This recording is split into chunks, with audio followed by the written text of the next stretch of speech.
This really saved my ass.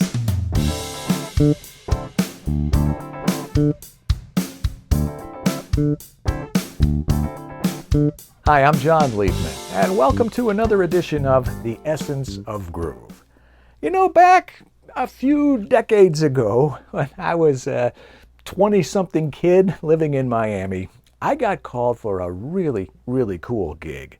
It was a cruise through the Caribbean with a jazz legend, clarinet player Buddy DeFranco. Buddy played with Tommy Dorsey and Glenn Miller and Count Basie and Buddy Rich and Oscar Peterson and all these incredible people. He was the real deal. So I was a young kid, that's a 20-something kid, and most of the guys in the band, all the other guys I think, were a bit older and a bit more seasoned than I was. I was pretty green. The gig, by the way, was on the upright bass. And we're playing along every night. We had to do a show, and Buddy had a book, and I was following along and being very diligent and concentrating and, playing the show. It was going okay. And then one night, Buddy said, pretty sure this was right during the show. I don't know if he tipped us off ahead of time or not, but he said, you guys know Back Home Again in Indiana?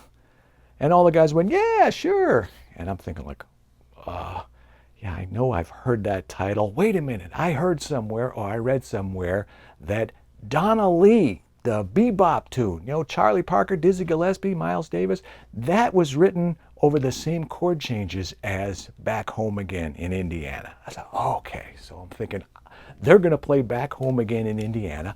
I'm going to play Donna Lee, and no one will know the difference. So I'm thinking, Donna Lee, okay, A flat. Yeah,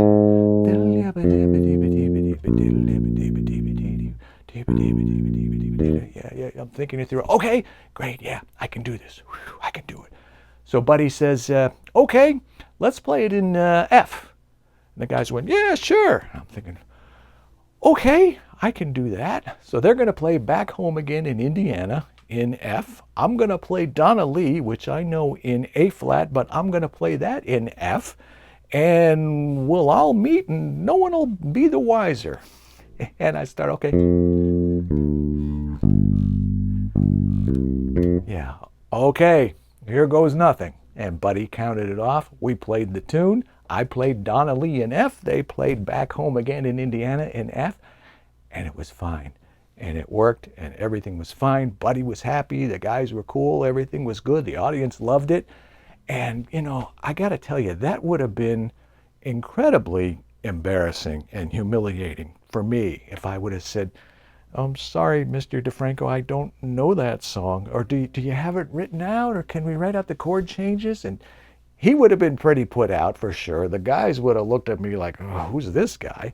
But somehow I was able to pull it off. Not somehow. I was able to pull it off because, first of all, I knew the song. Well, I knew the chord progressions, so that was a big help. And a couple of things. I was thinking in Roman numerals, okay? So I was thinking, okay, a 1 chord, a 6 chord, a 2 chord, a 5 chord, then a 4, and then a minor 4. Okay, I had enough training. I was able to get through that. But the other thing, and this will especially help you as well, is if you learn something on the bass, if you can play it anywhere on the bass, you can pretty much play it everywhere on the bass because of what I refer to as the awesome consistency of the bass. There's a symmetry on the bass that no other instrument has. We're tuned in perfect fourths all the way up and down, and it's all even. So if your fingers move one way to play a certain pattern or a certain song, and then you have to play it somewhere else on the bass, your fingers will move in that same exact shape, that same pattern. So here's what I want you to do. Take a song that you know.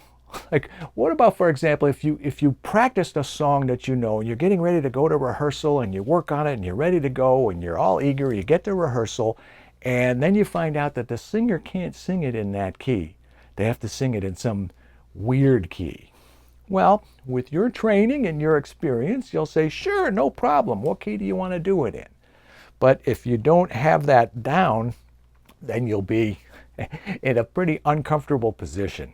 By the way, there are no such things as easy keys and hard keys. No such thing as weird keys. Only familiar keys and unfamiliar keys. I learned that down at the University of Miami. Vince Maggio was my teacher. I've never forgotten that. But getting back to what I was starting to say, here's what I want you to do. Take a song that you know, that you can play, that you're pretty comfortable with, and then start playing it in different zip codes on the bass. And notice that whatever hand configuration, whatever shape your fingers are moving in, are going to be consistent no matter where you are on the bass. And that will get you out of some potentially uncomfortable and awkward situations, just like the one that I described to you that really saved my ass, knowing how to think in Roman numerals and how to take advantage of the awesome consistency of the bass, knowing that if I can play it here in A flat, I can play the same thing up here in F, even on the upright bass. And no one will know the difference, no one will be the wiser, and everything will be good. Give it a try and let me know how you make out. I would really love to hear from you.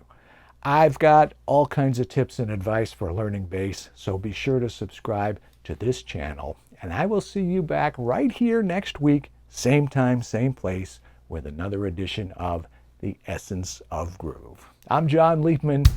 Let's play bass.